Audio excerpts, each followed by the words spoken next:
Students, welcome to your chemistry classroom. प्यारे बच्चों, as I promised in the previous video, आज हम बात करने वाले हैं ड्रैगो कंपाउंड्स के बारे में, ड्रैगो रूल के बारे में। किन कंपाउंड्स के ऊपर हम इसको अप्लाई करते हैं, ठीक है। Let's see.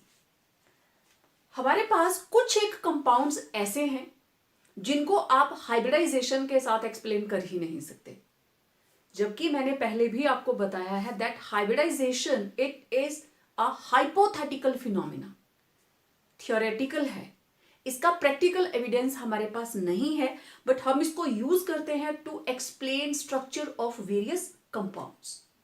तो what happened in phosphine and H2S?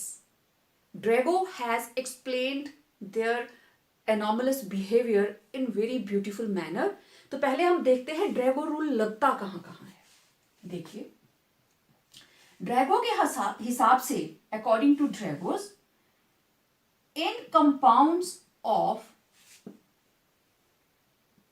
group 14, 15 and 16, it is applicable only group 14, 15 and 16 of period third and onwards, third period और इसके आगे। इन कंपाउंड्स कहां कहां लगता है ये? 14, 15, 16 ग्रुप के third period and onward. Okay. दूसरी बात, in compounds having total number of electron pairs, मतलब बॉन्ड पेयर, या मैं ऐसे कहूं bond pair plus lone pair, ठीक है। सारे तरह के बॉन्ड्स, मतलब सिग्मा प्लस लोन पेयर्स, सारे के सारे sigma plus lone pairs is equal to 4। उनका सम टोटल होना चाहिए 4, not less than 4, not more than 4। ये दो कंडीशंस आ गई। And central atom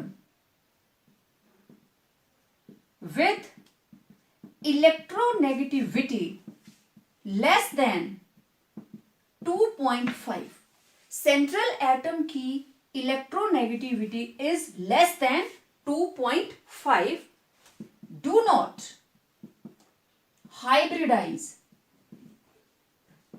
with elements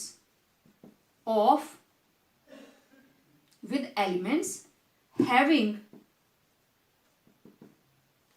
lesser electronegativity than central atom.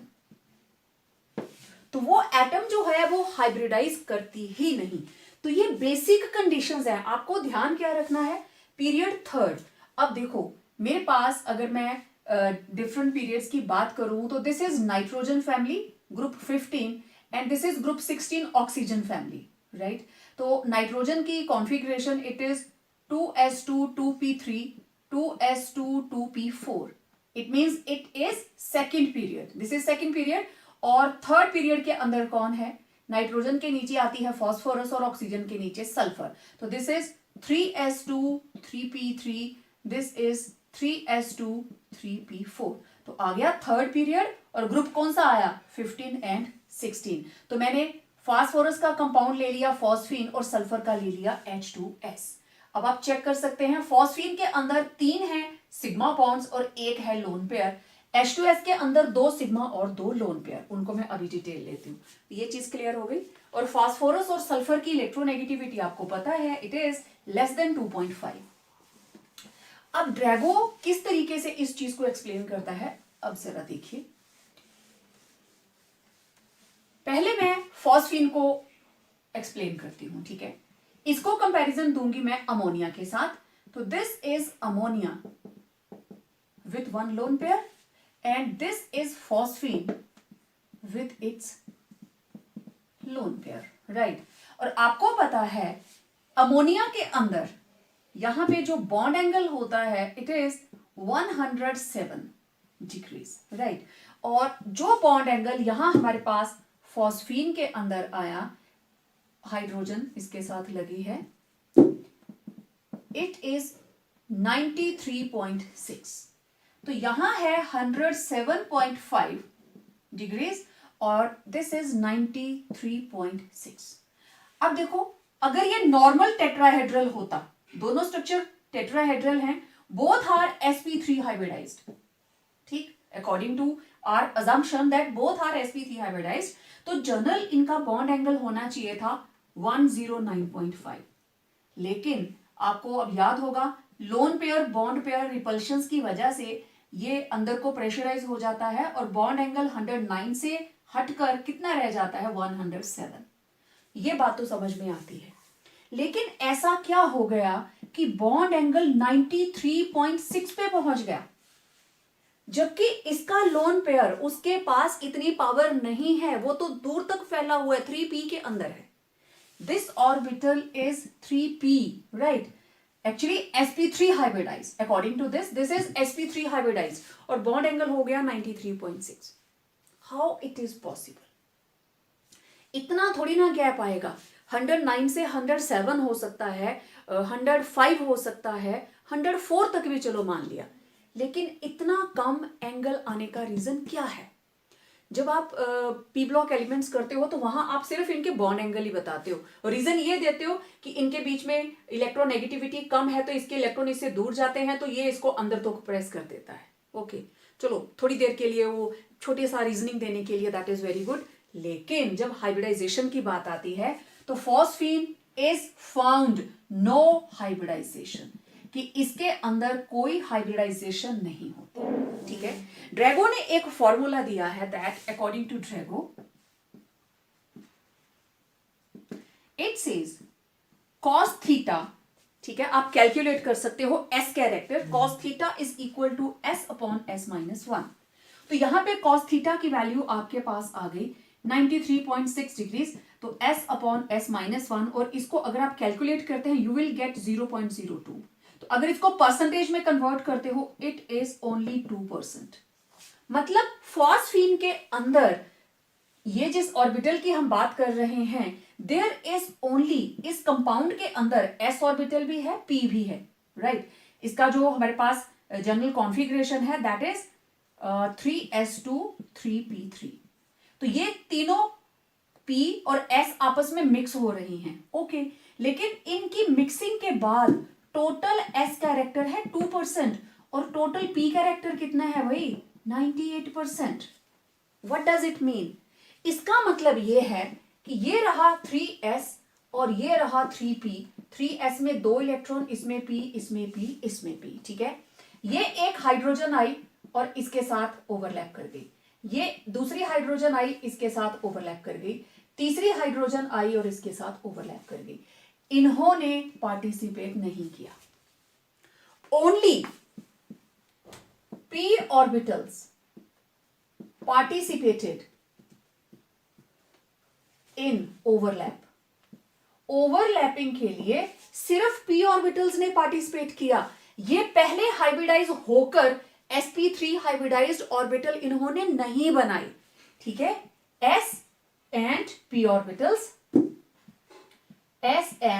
orbitals did not hybridize to form 4 sp3 hybridized orbitals of equivalent shape, size and energy। pH3 के अंदर इन्होंने hybridise किया ही नहीं, s orbitals ऐसे ही रही, और जो p वाली थी उनके अंदर 3 इलेक्ट्रॉन थे, तीनों ने इन हाइड्रोजन के साथ सिंपल सिग्मा बॉन्ड बनाया और कहानी खत्म। कहां से दिखाई दे रहा है? प्रैक्टिकली दिख रहा है भाई, उसका एंगल बता रहा है, मैंने हाइब्रिडाइज किया ही नहीं है, आई हैव नॉट हाइब्रिडाइज। मेरे पास s भी अपनी है और p भी अपनी है, तीनों p एक जगह पे हैं और s ऑर्बिटल एक जगह अकेली पड़ी हुई है। तो they have not hybridised as in the case of ammonia. Ammonia के अंदर this is sp3 hybridised orbital, लेकिन ये वाली जो ऑर्बिटल है दिस इज प्योर s, ये s है, ठीक है।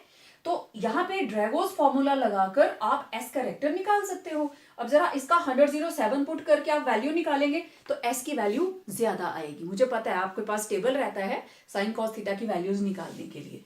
तो फॉस्फीन के अंदर किसी तरह की हाइब्रिडाइजेशन नहीं है and that is damn clear from Drago's formula to calculate S character. क्योंकि अगर इसमें एस कैरेक्टर, देखो जब हाइब्रिडाइजेशन बढ़ती है ना तो एस कैरेक्टर बढ़ता जाता है। मैं इसको हटा दूं, देखो अगर किसी के अंदर है एस पी हाइब्रिडाइजेशन, एक एस और पी हाइब्रिडाइज हुए तो इसमें एस कैरेक्टर है 50%। अगर एस पी टू हाइब्रिडाइजेशन है तो इट विल बी 33%, और अगर एस पी थ्री है तो इट शुड बी 25%। यहां एस कैरेक्टर कितना आना चाहिए था 25%, लेकिन कितना है ओनली 2%। तो सिर्फ 2% है, उसका मतलब ये हुआ इसने हाइब्रिडाइज किया ही नहीं।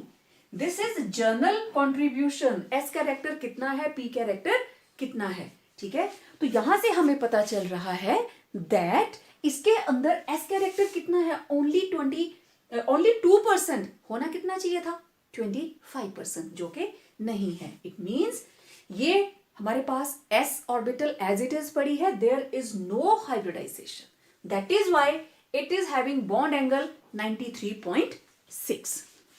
अब देखो 90 के करीब एंगल कब आएगा। आप लोग जिस वक्त एक्स वाई जेड एक्सिस बनाते हो, ठीक है, एक्स एक्सिस वाई एक्सिस और यहां आप बनाते हो जेड एक्सिस, राइट। और ये तीनों एक्सिस एक दूसरे के साथ ऐसे होती हैं, इनके बीच में भी 90 डिग्री, इनके बीच में भी 90 डिग्री, और देखो इनके बीच में भी 90 डिग्री दिख रहा है ना, ठीक है, ऐसे ही होती हैं तीनों। ओके, वीडियो से नजर हटाइए, मुझे सुनते रहिए, आप अपने रूम को देखें। आपके रूम में एक लेंथ है, एक विड्थ है, this is length, this is width, और एक कमरे की हाइट है, राइट, दिख रही है सबको। एक एंगल बन रहा है लेंथ और विड्थ के बीच में आपके फर्श के ऊपर, ठीक है। तो ये एंगल भी 90 डिग्री का है। हाँ, अलग बात है आपका रूम गोल नहीं होना चाहिए, मैं मान के चल रही हूं कि it is rectangular. 90 degree, okay. कमरे की विड्थ, चौड़ाई और ऊंचाई के साथ जो एंगल बन रहा है वो भी 90, और लंबाई और ऊंचाई के बीच में जो एंगल बन रहा है वो भी 90। तो पी ऑर्बिटल्स इसी तरीके की होती हैं कि एक्स एक्सिस, अब इसमें क्या है, एक्स एक्सिस और वाई के बीच में भी 90 डिग्री, ठीक है, इसके बीच में भी 90 डिग्री और इसके बीच में भी 90 डिग्री। तीनों एंगल एक्स वाई जेड क्या है 90 डिग्री। और वो तभी पॉसिबल है अगर ये हमारे पास जो इलेक्ट्रॉन्स हैं कहां पे हैं, पी एक्स, पी वाई और पी जेड, कि एक यहां एक यहां एक यहां, और जो भी हमारे पास हाइड्रोजन आई वो सिर्फ इसके साथ ओवरलैप कर गई, डायरेक्ट पी के साथ ओवरलैप कर गई। इन्होंने हाइब्रिडाइज नहीं किया, there are present pure p orbitals, ठीक है। और जो हमारे पास bond angle in pure p orbitals, pure adjacent, अपनी ही adjacent p orbitals is 90 degree, सिर्फ उसी में पॉसिबल है कि वो 90 डिग्री होगा। And in PH3 it is 93.6 degree, nearly 90 आ गया, ठीक है। यहां से शो होता है, it shows that P orbitals have not hybridised, they have not hybridised. लेकिन आप ये भी नहीं बोल सकते कि बिल्कुल भी हाइब्रिडाइज नहीं हुआ है, क्योंकि बॉन्ड एंगल प्योर 90 नहीं है। एस कैरेक्टर कितना है, जस्ट 2%। थोड़ा सा एस ने हाथ मारा, भाई मेरे को रख लेना साथ, थोड़ा सा उसने जबरदस्ती की है, चिपकने की साथ में। So a very small level hybridization is there, क्योंकि एस कैरेक्टर आ रहा है 2, बट 98% क्या है, पी। 98% बहुत है भाई, ऑलमोस्ट आप 2% को इग्नोर भी कर सकते हैं। तो समझ आ गया why in PH3 bond angle is 93.6। तो इस कहानी को सीक्वेंस वाइज लिखना है विथ प्रैक्टिकल एविडेंसेस। आप कॉस थीटा की वैल्यू से दिखाएंगे, आप इनके हिसाब से दिखाएंगे, हो गया, ओके। अब यहां से क्वेश्चन देखो, मैं आपको एक क्वेश्चन बताती हूं। आपने इनकी बेसिक नेचर के बारे में क्वेश्चन पढ़ा, राइट? तो question is, out of ammonia and PH3 which is good Lewis base, which is better Lewis base, इनमें से कौन है जो बेटर ल्यूइस बेस है? मतलब कौन है जो अपना लोन पेयर आसानी से दे सकता है?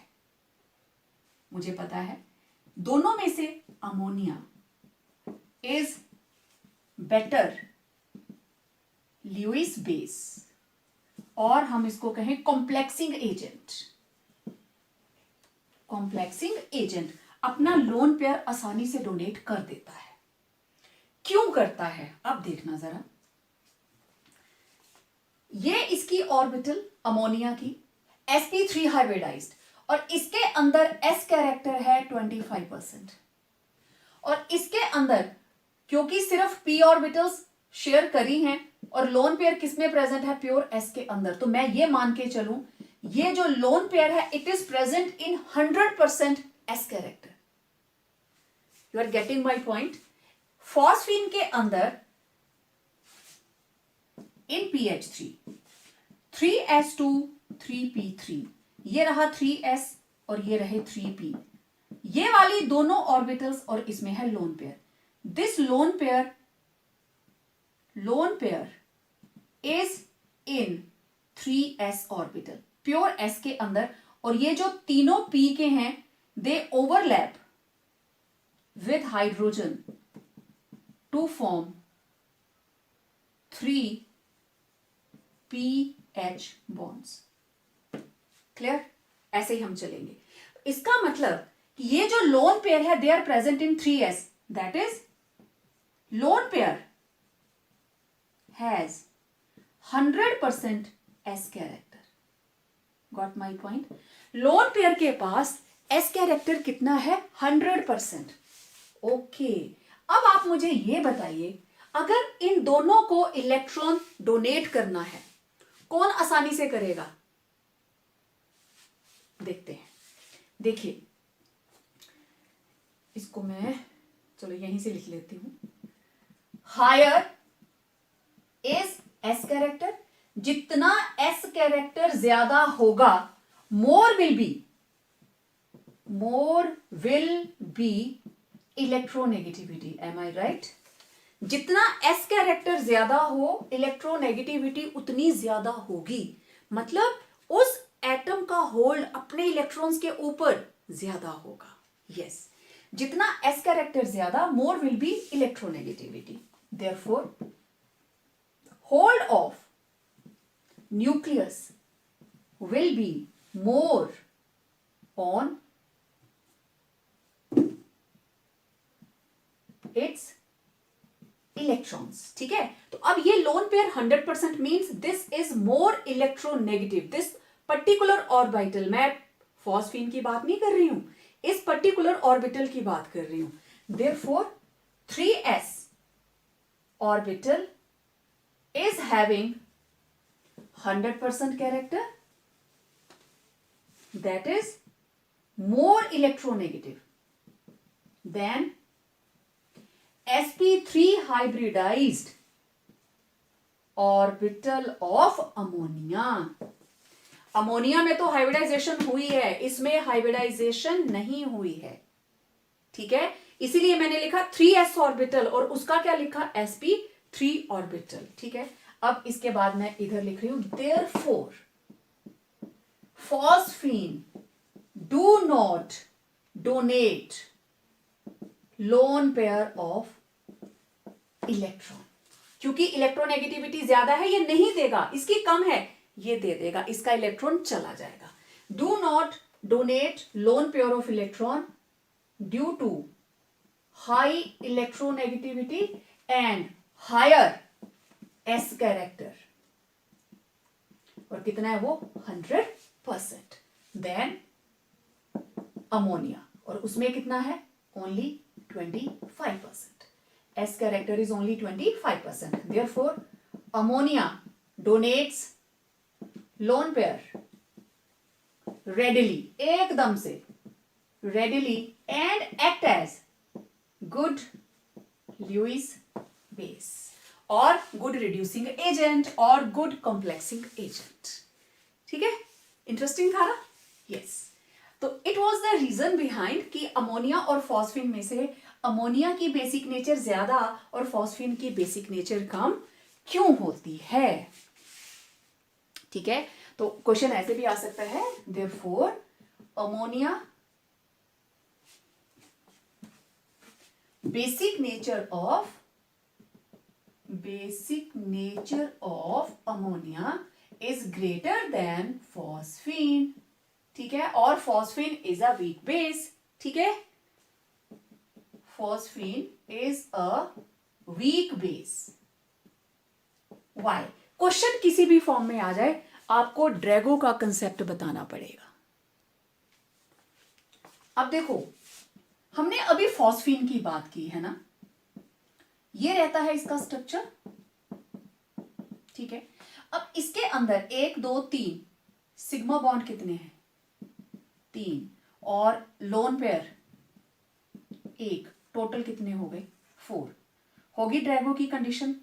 ठीक है, अब ग्रुप 16 की बात करते हैं. ग्रुप 16. ठीक, तो ग्रुप 16 के अंदर मेरे पास कंपैरिजन रहेगा वाटर और H2S के बीच में. This is second period, this is third period. ठीक है, oxygen 2s2 2p4 3s2 3p4. तो ये रहा सल्फर, ये रही ऑक्सीजन, और आपको अच्छे से याद होगा इनका structure. Water hybridisation tetrahedral, bond angle होना चाहिए 109.5 बट इट इज 104.5 डिग्रीज. लेकिन जब हम H2S की बात करते हैं तो इनका जो स्ट्रक्चर है, what is that? 1 2 and this is 92.1 degree. अब आप देखो 104 से हो गया 92. अगेन ऑलमोस्ट उतना ही परसेंटेज कैरेक्टर आएगा इसके अंदर. अब अगर मैं cos थीटा निकालती हूं S/S-1, तो in case of H2S it will be cos 92.1 S/S-1 and according to my calculation it will be 0.019 something. ठीक है, it will be around 0.18 something. ठीक है, आप लोग अच्छे से देखना क्या रहेगा. और अगर हम इसकी परसेंटेज निकालें it will be 1.8%. May be इससे भी कम हो. वहां हमने 93.6 से निकाला था ना वैल्यू, तो मे बी इससे भी कम आ सकती है. तो 1.7 to 8 के बीच में आएगा. मीन्स 2% से भी नीचे आ गया. ठीक है, अब S कैरेक्टर है इतना, इसके अंदर S कैरेक्टर इज 8%. ठीक है, तो अप्रोक्सीमेटली. ठीक है, अप्रोक्स. तो P कैरेक्टर कितना आया इसके अंदर? This is 98.2. ठीक है, इसका मतलब नियरली 99% है P कैरेक्टर इसके अंदर, और S कैरेक्टर दैट इज 1.8. तो अगेन इसके ये जो हाइड्रोजन्स हैं, अगर मैं सल्फर की बात करूं तो this is 3s and 3p. तो एक लोन पेयर P में, एक लोन पेयर S में, और एक इलेक्ट्रॉन, दूसरा इलेक्ट्रॉन, इसके साथ हाइड्रोजन, इसके साथ हाइड्रोजन. तो ये विदाउट हाइब्रिडाइजेशन, ये जो H2S है, in H2S sulphur overlapped, there is overlap between two p orbitals of sulfur with 1s, with कितने? 2 है ना, with 2 1s orbitals of 2 hydrogens. 2 hydrogens के साथ इसने सिग्मा बॉन्ड बना लिया टू फॉर्म सिग्मा बॉन्ड्स. ठीक है, और ये जो 2 लोन पेयर प्रेजेंट हैं, एक लोन पेयर तो प्योर S में प्रेजेंट है और दूसरा प्योर P में प्रेजेंट है.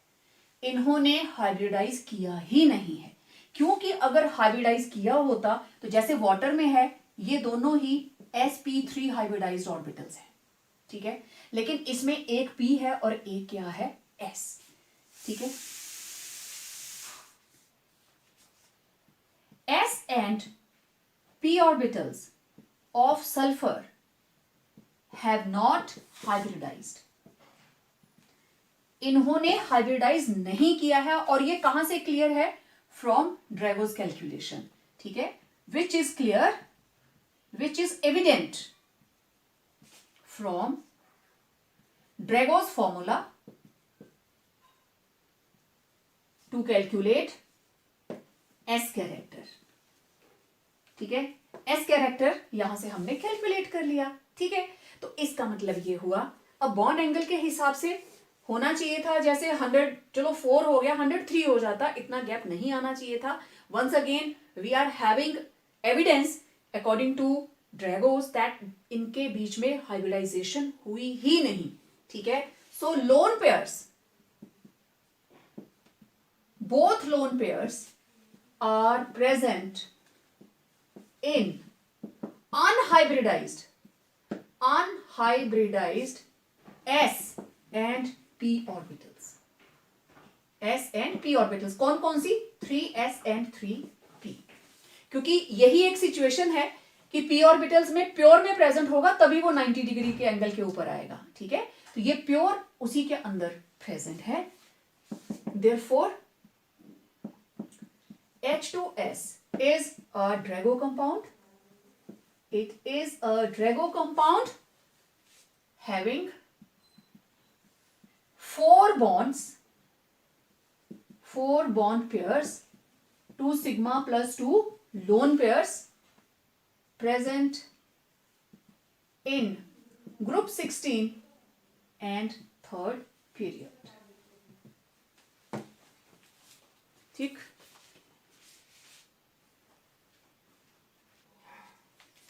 अब देखो इनके भी क्वेश्चंस किस तरीके से आते हैं।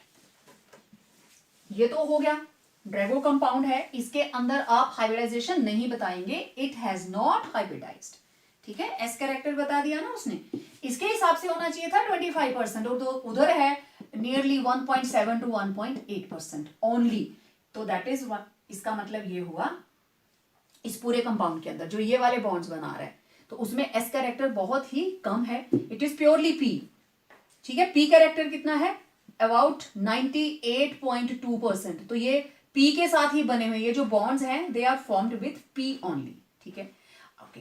अब मेरे को एक चीज बताइए, आपने कोऑर्डिनेशन केमिस्ट्री के अंदर कहीं पे भी H2S पढ़ा जो कोऑर्डिनेट कंपाउंड बना रहा हो, नहीं पढ़ा, ठीक है। क्यों नहीं पढ़ा, क्योंकि वाटर के अंदर इलेक्ट्रॉन्स जो हैं, water is a good complexing agent और स्ट्रॉन्ग लाइगेंड, ठीक है। सेम क्वेश्चन उसके लिए भी लिख सकते हो आप, ammonia is a strong ligand than phosphine, reason वही रहेगा, क्वेश्चन ये भी हो सकता है। तो water is a strong ligand than H2S, reason water के अंदर आपको इलेक्ट्रॉन्स हटाने हैं sp3 हाइब्रिडाइज्ड ऑर्बिटल से, which is having just 25% s character, लेकिन in H2S there are electron, क्योंकि लोन पेयर तो एक ही जाएगा ना, तो इलेक्ट्रॉन जो लोन पेयर है that has to be removed from pure s orbital जिसका s कैरेक्टर है 100%, therefore from H2S lone pair donation is quite tough, is quite difficult, as due to 100% S character, which leads to more electronegativity of orbital, particular orbital, not of atom, ठीक है। Therefore H2S is a weak base. Then water having 25% S character. तो इस तरीके से Drago compound के अंदर आप दोनों चीजों को एक्सप्लेन करते हो कि क्यों उनके बीच में हाइब्रिडाइजेशन नहीं हो सकती, वो उनके बॉन्ड एंगल से ही क्लियर हो जाता है. सो ये थे ड्रैगो कंपाउंड्स और ड्रैगोस फॉर्मूला टू कैलकुलेट कि उसके अंदर एस कैरेक्टर कितना है और जितना जो बॉन्डिंग बना रहा है. एस कैरेक्टर किसका होगा? हाइब्रिडाइज्ड ऑर्बिटल्स के लिए जो वो बॉन्डिंग बना रहे हैं. तो बॉन्ड बनाने के लिए इधर it is having P character कितना 98.2 और एस कैरेक्टर बहुत थोड़ा सा, मतलब वो ऑर्बिटल्स आपस में हाइब्रिडाइज हुई ही नहीं. ठीक है, तो जितना मैं लिख पाई मैंने लिखा है, जितना बोला है उसको अपनी वर्डिंग में लिख कर जितने क्वेश्चंस मैंने लिखे उनको जरूर मेरे को रिटर्न करना. ठीक है, so it was all about Drago compounds. और आपने बाकी कॉम्प्लेक्सेस की भी खूब तैयारी की होगी. तो कोई डाउट रह जाता है, do write in comment section. I will definitely tackle your queries and make another video to sort that. So मिलते हैं एक और नए वीडियो के साथ बहुत जल्द. Till then keep practising.